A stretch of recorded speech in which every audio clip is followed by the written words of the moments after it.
केंद्रीय मंत्रिमंडल की आज नई दिल्ली में बैठक हुई। सरकार ने एन्क्रिप्शन नीति का मसौदा वापस लेने का फैसला किया है। केंद्रीय मंत्री रविशंकर प्रसाद ने कहा कि सरकार सोशल मीडिया की आजादी के खिलाफ नहीं है। उन्होंने बताया कि संबंधित विभाग को मसौदा वापस लेने और उस पर फिर से विचार करने के लिए कहा गया है। एक अन्य अहम फैसले में मंत्रिमंडल ने दाल, खाद्य तेल और तिलहन पर नियंत्रण आदेश की अवधि और 1 साल बढ़ाकर 30 सितंबर 2016 कर दी है। प्रधानमंत्री नरेंद्र मोदी ने आज अमर जवान ज्योति पर 1965 के युद्ध में शहीद हुए देश के वीर सैनिकों को श्रद्धांजलि दी। इस अवसर पर प्रधानमंत्री के साथ तीनों सेनाओं के प्रमुख भी मौजूद थे। इस अवसर पर प्रधानमंत्री नरेंद्र मोदी ने 1965 के युद्ध में शामिल पूर्व सैनिकों और शहीद हुए सैनिकों के परिजनों से भी मुलाकात की। राष्ट्रपति प्रणब मुखर्जी ने 1965 के युद्ध के वीर सैनिकों के सम्मान में आज राष्ट्रपति भवन में चाय का आयोजन किया। राष्ट्रपति ने इस अवसर पर एयर मार्शल अर्जन सिंह को उनकी बहादुरी, साहस और युद्ध के दौरान नेतृत्व के लिए सम्मानित किया। राष्ट्रपति ने कंपनी क्वार्टर मास्टर हवलदार अब्दुल हमीद, लेफ्टिनेंट कर्नल आरदेशिर बरजोरी तारापोरे और फायरमैन चमन लाल को उनके युद्ध में बलिदान के लिए मरणोपरांत सम्मानित किया। प्रधानमंत्री नरेंद्र मोदी की अमेरिका यात्रा से पहले रक्षा, व्यापार और ऊर्जा के क्षेत्र में सहयोग बढ़ाने के मकसद से वॉशिंगटन में पहली भारत अमेरिका रणनीतिक वाणिज्यिक वार्ता हुई। भारत और अमेरिका द्विपक्षीय व्यापार की पूरी क्षमता तक बढ़ाने पर सहमत हुए।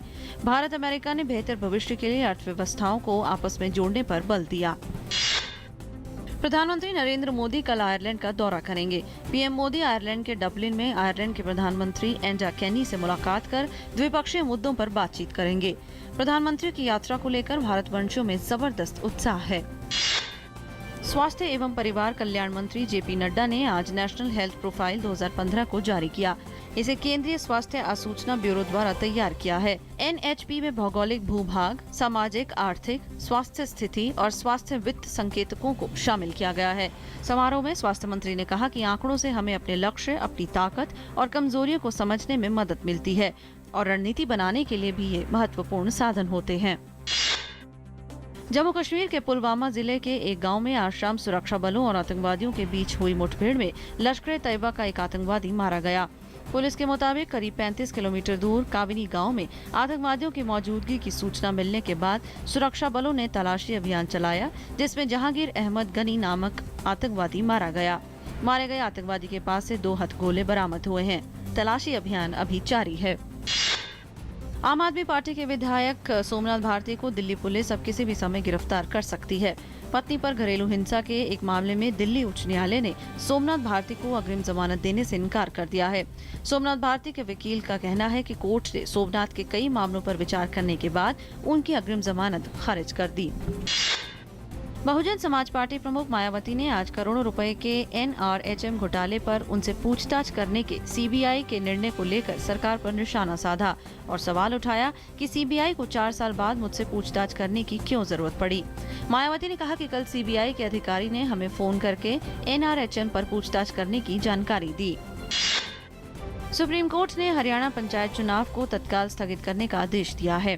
मंगलवार को इस ओर आदेश देते हुए कोर्ट ने अगली सुनवाई के लिए 7 अक्टूबर की तारीख मुकर्रर की है। साथ ही स्पष्ट किया कि अदालत के फैसले के बाद निर्वाचन आयोग नए सिरे से चुनाव की घोषणा करेगा।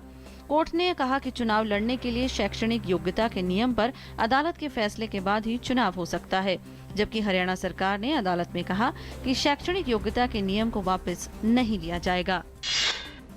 खराब वैश्विक संकेतों के चलते आज बाजार में जोरदार गिरावट दर्ज की गई। सेंसेक्स 541 अंकों की गिरावट के साथ 25,652 के स्तर पर बंद हुआ। वहीं निफ्टी 165 अंक गिरकर 7,812 के स्तर पर बंद हुआ। बीएसई के सभी सेक्टर इंडेक्स लाल निशान में बंद हुए। मिड कैप और स्मॉल कैप शेयरों में भी जमकर बिकवाली हुई है। रक्षा क्षेत्र के लिए औद्योगिक लाइसेंस की शुरुआती वैधता की मियाद 7 साल से बढ़ाकर 15 साल कर दी गई है। इस मियाद को 18 साल तक भी बढ़ाया जा सकता है। ये नियम मौजूदा और भविष्य में दिए जाने वाले लाइसेंसों पर लागू होगा, लेकिन यदि किसी लाइसेंस की मियाद खत्म हो चुकी है तो लाइसेंस धारकों को नए लाइसेंस के लिए दोबारा आवेदन करना पड़ेगा। रक्षा क्षेत्र से जुड़े व्यापार को और अधिक सुगम बनाने के उद्देश्य से ये फैसला किया गया है। हज का आज से आगाज हो गया है। दुनिया भर में पहुंचे लाखों मुसलमान पवित्र हज यात्रा के तहत सऊदी अरब के पवित्र शहर मक्का से मीना की घाटी पहुंचने लगे हैं। इस बार लगभग 1.5 लाख भारतीय हज में शिरकत कर रहे हैं। यूरोप में शरणार्थियों के दाखिल होने का सिलसिला जारी है। ऐसे में जर्मनी ने अपने यूरोपीय संघ के सहयोगियों का आह्वान किया है कि वे शरणार्थियों के आने तथा बोझ को साझा करने के मुद्दे पर अगले सप्ताह होने वाली 2 बैठकों में सहमति बनाए। उधर हंगरी ने अपनी सेना को गैर कानूनी शरणार्थियों से निपटने के लिए कई नए अधिकार दिए हैं। भारतीय गोल्फर अनिर्बान लाहिड़ी ने पीजीए टूर के लिए कार्ड पक्का कर लिया है। पीजीए टूर पर खेलना दुनिया के हर गोल्फर का ख्वाब होता है। लाहिड़ी ने नॉर्थ कैरोलिना में आयोजित web.com टूर की स्मॉल बिजनेस कनेक्शन चैंपियनशिप में 16वां स्थान हासिल किया। इसके साथ ही उन्हें पीजीए टूर का कार्ड भी मिलना तय हो गया है।